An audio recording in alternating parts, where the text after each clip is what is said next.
Question number 14 देखते हैं। थोड़ा क्वेश्चन थोड़ा इजी है और लिटिल बट थोड़ा सा ट्रिकी है, तो थोड़ा ध्यान से पढ़ेंगे फिर करेंगे। देखो सवाल क्या बोलता है, mister Dinesh owns an agriculture farm at village तलवेल।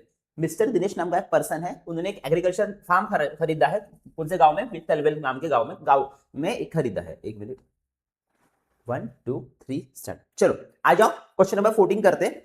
Question थोड़ा सा ट्रिकी है और थोड़ा सा लेंदी है, तो इतना टेंशन नहीं लेना। हम एक बार पढ़ेंगे क्या बोल रहा है सवाल, फिर समझने का ट्राई करते हैं। देखो, mister Dinesh owns an agriculture farm at village Talwel. Mister Dinesh नाम का एक पर्सन है, वो एग्रीकल्चर फार्म खरीदता है तलवेल नाम के एक गांव में। आगे बोलते, the length of the farm is 10 metre more than twice its breadth. Length की बात आई है और ब्रेथ की बात आई है, और लेंथ और ब्रेथ कहां पे होता है? रेक्टेंगुलर में। अब सबसे पहले हमें एक रेक्टेंगल एक शेप ड्रॉ करता। देखो, एक रेक्टेंगल एक शेप ड्रॉ किया, ठीक है। ये फार्म है, मतलब एक क्या है, ये लैंड है, मतलब एग्रीकल्चर लैंड है, समझ के चलो, ठीक है। एग्रीकल्चर फार्म है। The length of the farm is 10 metre more than twice the breadth. अब ये ब्रेथ है, ठीक है, और ये मेरी लेंथ है। जो लेंथ है ना, वो क्या बोलता है, length of the farm is 10 metre more, मतलब 10 ज्यादा है। 10 मीटर मोर किससे? 10 metre more than the twice its breadth. Twice its breadth. Okay, इतनी बातें मुझे समझ में आई है स्टेटमेंट से, फर्स्ट लाइन जो दी गई है। आगे बोलते हैं, in order to harvest a rain water he dug a square shape pond inside the farm. वो ये फार्म के अंदर एक स्क्वायर शेप का क्या पॉन्ड बनाता है पानी को बचाने के लिए। ये कुछ ऐसा बना दो। देखो, एक स्क्वायर शेप हमने बना दिया, ठीक है। क्या बनाया? ये क्या है? ये पॉन्ड है। ये क्या है? पॉन्ड। और ये जो बड़ा वाला आप देख रहे हो रेक्टेंगल, रेक्टेंगुलर, ये क्या है? फार्म है। रेक्टेंगुलर फार्म, रेक्टेंगुलर फार्म है ये, ओके। और ये स्क्वायर शेप पॉन्ड है। स्क्वायर शेप क्या है? पॉन्ड। दो शेप समझ में आया, एक रेक्टेंगुलर फॉर्म दिया है और स्क्वायर शेप का क्या दिया है? पॉन्ड दिया है। आगे में पढ़ते हैं हम लोग, क्या दिया है? The side of the pond. ये जो पॉन्ड की जो आपको साइड दी गई है ना, ये जो साइड दी गई है पॉन्ड की, वो क्या बोला है? Side of the pond. इधर लिख लेते हैं, साइड ऑफ जो पॉन्ड है, side of the pond is, इसका मतलब इज इक्वल्स टू 1/3, 1/3 ऑफ, मतलब multiply its breadth of the farm, breadth. अच्छा, ये कंडीशन सारी दो कंडीशन दी गई है, और आगे में मुझे दिया है the area of the form is 20 times the area of the pond. इतनी बातें, मतलब सबसे पहले इसका एरिया निकालना पड़ेगा, एरिया ऑफ रेक्टेंगुलर फॉर्म से, ठीक है। लेंथ और ब्रेथ, ब्रेथ को हम x मान के चलेंगे, लेंथ भी निकालेंगे, ब्रेथ को हम x लेके चलेंगे, कंडीशंस में पुटअप करेंगे और एक इक्वेशन बनेगा क्वाड्रेटिक इक्वेशन, उसको सॉल्व आउट करते हैं। देखो, सबसे पहले सॉल्व कैसे करेंगे? लेट ऐसा मान के चलो, the breadth is the breadth of rectangular farm bx ले लो। ब्रेथ को हमने क्या ले लिया? x ले लिया। तो लेंथ देख लो, length is equals to twice of breadth plus 10 हो जाएगा। मतलब ट्वाइस ऑफ ब्रेथ को तो हमने x माना है, मतलब ट्वाइस ऑफ x प्लस 10 हो जाएगा। किसकी वैल्यू? लेंथ की वैल्यू हो जाएगी। इतना क्लियर? लेंथ भी आ चुकी है, ब्रेथ को हमने क्या कंसिडर किया? x। उसके बाद जो पॉन्ड की कंडीशन दी है उसको भी लिख लो। साइड ऑफ द पॉन्ड दिया है, देख लो, साइड ऑफ पॉन्ड दिया है। इतनी बातें कितनी दी गई है? 1/3 टाइम्स इट्स ब्रेथ, और हमने ब्रेथ को तो x ही माना, मतलब 1/3 टाइम्स x ही हो जाएगा। ये क्या होगा बोलो? Side of pond. Side of pond आ चुका। चलो, जहां तक मुझे सवाल समझ में आया वहां तक कि हमने क्या बना दिया इसकी कंडीशन। और एक क्वेश्चन में आगे बोलता है, देखो, इधर एरिया की भी बात किया है। इसको मैं रब कर लूं, आप इसको आप लिख लो, नोट आउट कर लो, ठीक है। मैं इसको रफ कर लेता, ठीक है। आगे में कंडीशन बोलता है वो, कि कंडीशन बोलता है area of the farm, area of rectangular farm ले लो, एरिया ऑफ रेक्टेंगुलर फार्म क्या बोलता है? Area of rectangular farm is, इसका मतलब is equals to 20 times the area of the pond. 20 times मतलब 20 इंटू 20 टाइम्स मतलब area of the pond, area of pond. Okay okay, ठीक है। ध्यान से बताना, यहाँ पे कुछ कंसेप्ट यूज होंगे थोड़े आपके एरिया के। Area of rectangle, what is area of rectangle? Area of rectangle अगर आपको याद है तो वो होता है length into breadth. Area of rectangle क्या होता है? Length into breadth. पेरीमीटर नहीं पूछा, perimeter twice of length plus breadth होगा। एरिया पूछा तो length into breadth, simple, is equals to 20 into what is area of the pond, what is area of square, क्या होता है? स्क्वायर शेप है ना, यहाँ पे आप स्फेरिकल पॉन्ड लिख दो, area of square shape pond ऐसा लिखो, स्क्वायर शेप पॉन्ड, ताकि आपको समझ में आ जाएगा कि शेप कौन सा यूज हो रहा है। तो यहाँ पे एरिया ऑफ स्क्वायर का फॉर्मूला आता है साइड स्क्वायर, तो कुछ साइड का स्क्वायर कर दूं मैं, ठीक है। तो लेंथ की वैल्यू कितनी आ गई है? देखो, 2x प्लस 10 आई है, इसको ब्रैकेट में लिख दो, क्योंकि ब्रेथ की वैल्यू हमारे पास दी गई है, दैट इज x हमने कंसिडर किया है, इज इक्वल्स टू 20 टाइम्स जैसे का वैसा into side side of the point कितनी दी गई है बोलो, x1 x कर दो, मतलब x/3 का होल स्क्वायर कर दो, x/3 का क्या कर दिया होल स्क्वायर। अरे x1 x, इसको आप तो ऐसा भी लिख सकते हैं ना x/3, कोई दिक्कत। यहाँ पे मल्टीप्लाई करने पे थोड़ा ब्रैकेट को सॉल्व आउट कर दे तो ये हो जाएगा 2x², ध्यान से देखो 2x² plus 10 into x 10x हो जाएगा इज इक्वल टू 20 जैसे का वैसा इंटू, देखो दोनों का स्क्वायर होगा तो x का स्क्वायर करने पे तो x² मिलेगा, लेकिन 3 का स्क्वायर करने पे मुझे 9 मिलेगा। इतनी बातें क्लियर। चलो इसको नेक्स्ट पेज पे सॉल्व करते हैं हम लोग। 2x² plus 10x, 2x² plus 10x is equal to क्या बचा देख लो, 10x is equal to 20 into x² upon 9, 20 into x² upon 9। ध्यान से देखना अभी, क्या मैं ये डिवाइड में 9 है, इसको इधर लेके जब तो मल्टीप्लाई में चला जाएगा, या फिर नहीं तो 9 से मल्टीप्लाई कर दो, multiply by 9 simple, multiply by चलो 9 से मल्टीप्लाई कर दो तो 9 टू 18x² बनेगा प्लस 19 से 90x बनेगा, सॉरी 90x लिख दो, यहाँ पे 9 9 कैंसिल, मतलब इधर इक्वल बचेगा 20x², ये प्लस इधर आएगा तब माइनस, ये प्लस इधर आएगा तब माइनस, ये कुछ इस तरीके से होगा 20x² minus 18x² minus 90x is equal to 0। ध्यान से देखना, बचने पे तो 2 बचेगा, मतलब 2x² आ जाएगा। अब कॉमन निकालो, कॉमन मेरे हिसाब से अब बच्चों ने पकड़ ली होंगी ये 2 इंटू 45 लिखा है करके। अब कॉमन निकालने के टाइम पे 2x कॉमन निकल रहा है। अरे इतने सारे क्वेश्चंस की अभी ये बात हमें समझ में तो आ जाएगी ना, क्या कॉमन कैसे निकला है, जो सेम दिख रहा है वो कॉमन निकला, यहाँ पे एक x बचा माइनस और बचा है 45 इज इक्वल टू 0।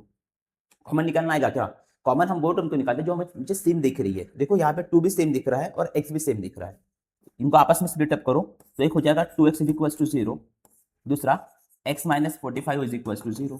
तो यहाँ पे तो x की वैल्यू 0 आ गई है और यहाँ x की वैल्यू आ गई है 45, मतलब हमें हमारे वैल्यू एक्सेप्टेबल कौन सी रहेगी, x is equal to 45। Okay, therefore x is equal to 45 ये हमारी वैल्यू हो जाएगी।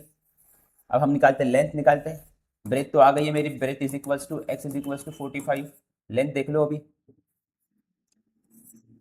ट्वाइस x प्लस 10 कुछ था, ओके तो 2 इंटू 45 प्लस 10 कर दो, ये तो 90 प्लस 10 हो गया, that is equal to 100। Length कितनी आ गई, 100 मीटर की लेंथ आ गई है और ब्रेथ आ गई है 45 मीटर की ब्रेथ आ गई है।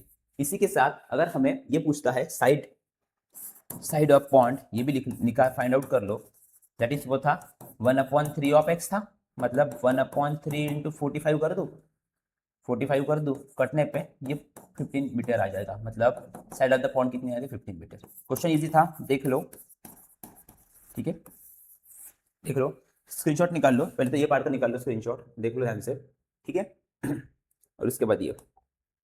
चलो आई होप आपको क्वेश्चन समझ में आ गया होगा, कुछ भी डाउट हो तो प्लीज कमेंट सेक्शन में बताइए। अभी करेंगे हम नेक्स्ट सवाल।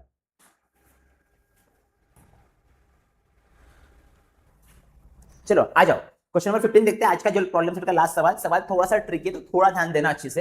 अ tank fills completely in 2 hour if both the taps are open. एक टैंक है वो कंप्लीट भरती है जब दोनों नल शुरू रहेंगे, और कितने घंटे में भरती है, 2 घंटे में भरती है बोलते हैं। देखो एक टैंक है, ये मैंने टैंक बना लिया, ये कंप्लीट भरती है कितने आवर में, 2 आवर में। और वो कब भरती है, if both the taps are open, यहां 2 नल लगे हैं, ये पहला नल लगा है, ठीक है, और ये दूसरा नल लगा है, ये दोनों नल लगे हैं यहाँ पे, और जब ये दोनों नल शुरू है तो वो टैंक 2 घंटे में पूरी टैंक भर जाती है। ये पहले स्टेटमेंट का मीनिंग है। आगे सवाल बढ़ते हैं, if only one tap is open. अब दोनों में से कोई भी एक ही नल खुला है, या तो बड़ा वाला या तो छोटा वाला। जो बड़ा वाला है इसको मैं लार्जर बोल देता और इसको बोल देता हम स्मॉलर, ठीक है, ये छोटा वाला नल है। क्या बोलता है, at the given time the smaller tap takes 3 hour more than the larger. मतलब स्मॉलर जो छोटा वाला नल है उसको 3 घंटे ज्यादा लग रहे हैं, बोलते किससे, लार्जर वाले से। तो लार्जर वाले को तो अगर L मान के चलेंगे, ठीक है, x मान के चलेंगे तो 3 घंटे ज्यादा लग रहे हैं, मतलब x+3 लग रहा। कौन ले रहा, स्मॉलर वाला जो टैप है उसको इतना टाइम लग रहा है। आगे बोलते larger tap to fill a tank. Okay, how much time each tap take to fill a tank. मुझे निकालना है कि लार्जर टैप और स्मॉलर टैप पूरा मिला के कितना टाइम लग रहा है, अलग अलग से निकालना है, ठीक है। दोनों बोथ दिया है 2 घंटे में भरते, लेकिन लार्जर कितना लगता है, लार्जर को कितना टाइम लगता है, स्मॉलर को कितना टाइम लगता है, ये निकालना है। लेट अस कंसीडर, सब कुछ इस तरीके से करते हैं हम लोग, ध्यान से देखना। Let larger tap take x hour to fill a tank,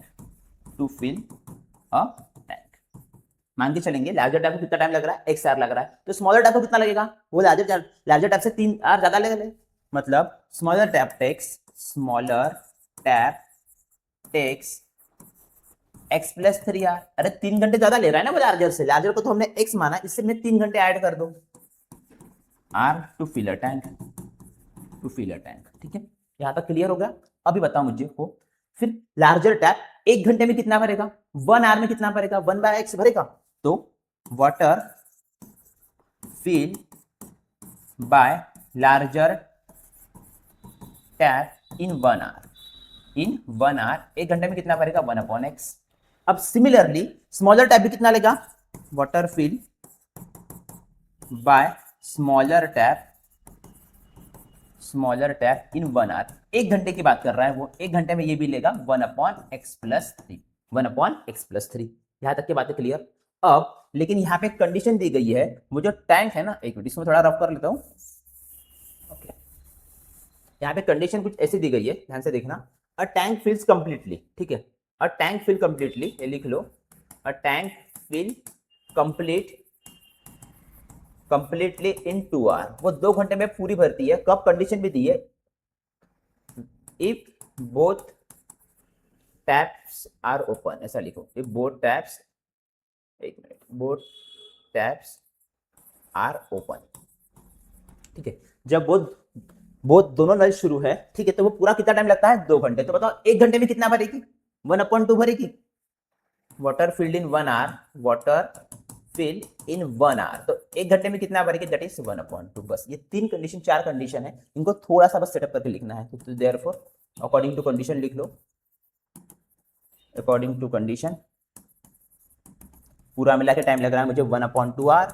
ठीक है, और साथ साथ में क्या, लार्जर टाइप के लिए 1/x लग रहा है, और स्मॉलर टाइप के लिए लग रहा है 1/x प्लस 3। इसको सॉल्व करते हैं हम नेक्स्ट पेज पे। ठीक है, देख लो इतना स्क्रीनशॉट ले लो आप, 1/x plus 1/x plus 3 is equal to 1/2। ठीक है, इसको सॉल्व करना कोई बड़ी बात नहीं है, हमें क्रॉस मल्टीप्लिकेशन करना आता है और सॉल्व करना इससे आता है अच्छे से।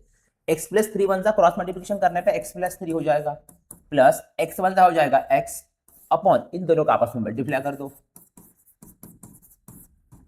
1/2 जैसे का वैसा। x प्लस x हो जाएगा 2x, मल्टीप्लाई करने पे x इंटू x हो जाएगा x square, plus 3 into x हो जाएगा 3x इज इक्वल टू 1/2। अब डिवाइड की टर्म इधर आ गई तब मल्टीप्लाई में, और जो डिवाइड में x स्क्वायर प्लस 3x इधर चला जाएगा तब मल्टीप्लाई में हो जाएगा। ये कुछ 2 इंटू 2x प्लस 3, और ये 1 से मल्टीप्लाई करने के बाद x square plus 3x। Bracket मैंने इसलिए दिया, 1 है तो कोई दिक्कत नहीं, अगर यहाँ पे कोई दूसरा नंबर रहा रहता तो हमें प्रॉब्लम आई रहती, इसलिए हमने ब्रैकेट लगा लिया था कि आगे में कभी एग्जाम्पल में डिफिकल्टी ना हो। 2 2 4x हो जाएगा, प्लस 3 2 हो गया ये 6, इधर मल्टीप्लाई करना है x स्क्वायर 1 x स्क्वायर, मतलब 1x स्क्वायर लिख लेते, प्लस 3 1 3x ऐसा लिख दो। अब प्लस 4x इधर आएगा तब माइनस, और प्लस 6 इधर आएगा तब माइनस। ये कुछ इस तरीके से होगा, देखो 1x square plus 3x minus का हो जाएगा 4x, और ये बनेगा माइनस का 6 इज इक्वल टू 0। देखो अभी 1x स्क्वायर, ये हो जाएगा माइनस का 1x। ठीक है, अब फैक्टर्स तो हमें निकालना आता ही है, तो 6 के फैक्टर से बोल दो आप फटाफट फटाफट, 3 2 जा, चलो साइन भी बोल दो, जो यहाँ पे साइन है वो बड़े वाले को दे दो, इसको दे दो प्लस का, तो मतलब 1x स्क्वायर माइनस का 3x प्लस का 2x माइनस का 6 इज इक्वल टू 0 कर दूं, दो दो की पेयर बना ली हमने, तो x कॉमन निकल गया और x माइनस 3। अरे हमने ये पूरे चैप्टर्स में सीखा, अब कॉमन कैसे निकलना है अब ये हमारे लिए काफी छोटी बात है। यहाँ पे 2 इंटू 3 लिखा है, तो 2 कॉमन ले लूं मैं, प्लस का 2, मैं क्या बच गया, x minus 3 is equal to 0। दो बार जो ब्रैकेट हम उसे लिखेंगे एक बार, और बचा कुचा दूसरे इसमें स्प्लिट अप करो, तो x minus 3 is equal to 0, दूसरा x plus 2 is equal to 0, मतलब x की वैल्यू आ गई 3 यहाँ पे, और ये प्लस इधर चला गया था माइनस। लेकिन हम कभी निगेटिव में, हमारा टाइम तो कभी होता नहीं है, तो हम ये एक्सेप्टेबल रहेगी क्या, हमें ये वैल्यू नहीं, x is equal to minus 2 acceptable रहेगी क्या, नहीं। यहाँ पे लिख लो थोड़ा सा, सोल्यूशन इधर का पार्ट थोड़ा इधर कंसीडर कर रहा, x इज इक्वल टू 3 आई है, और दूसरी वैल्यू आई है x is equal to minus 2, but time is never negative, so therefore x is not equals to minus 2, या फिर ऐसा भी लिख लो x is equals to minus 2 is not acceptable, ऐसा भी लिख सकते हैं आप, x is equals to minus 2 is not acceptable, so therefore मेरा आंसर आ जाएगा x is equals to 3। अब बारी है लार्जर टैप की, तो larger tap is equals to, larger tap को तो मैंने x ही माना था, ये तो 3RC हो जाएगा, ठीक है, अब बारी है स्मॉलर टाइप की, देख लो। तो स्मॉलर टाइप को तो x+3r लग रहा है, मतलब 3+3 हो जाएगा, मतलब स्मॉलर टाइप को कितना लगेगा 6r। Smaller tap takes 6r। ठीक है, फिर इसका स्क्रीनशॉट ले लो आप, पहले तो इधर का पोर्शन ले लो। ठीक है, पहले 1 घंटे के लिए निकाला, इसलिए 1/x है, ये भी समझ समझ के करना सब। ठीक है, और ये लास्ट वाला पार्ट, स्क्रीनशॉट ले लो इसका। चलो, आई होप आपको ये चैप्टर पूरा समझ में आ गया होगा। तो प्लीज किसी को भी कुछ भी डाउट है तो प्लीज कमेंट सेक्शन में बताइए, मैं उस पर जरूर आपको कोई डाउट आपके क्लियर करूंगा। ठीक है, तो आज के लिए लेक्चर में इतना ही। अगर आज का लेक्चर अच्छा लगा तो लाइक करिए, सब्सक्राइब करिए, मिलते हैं नेक्स्ट लेक्चर में, तब तक के लिए चलो बाय।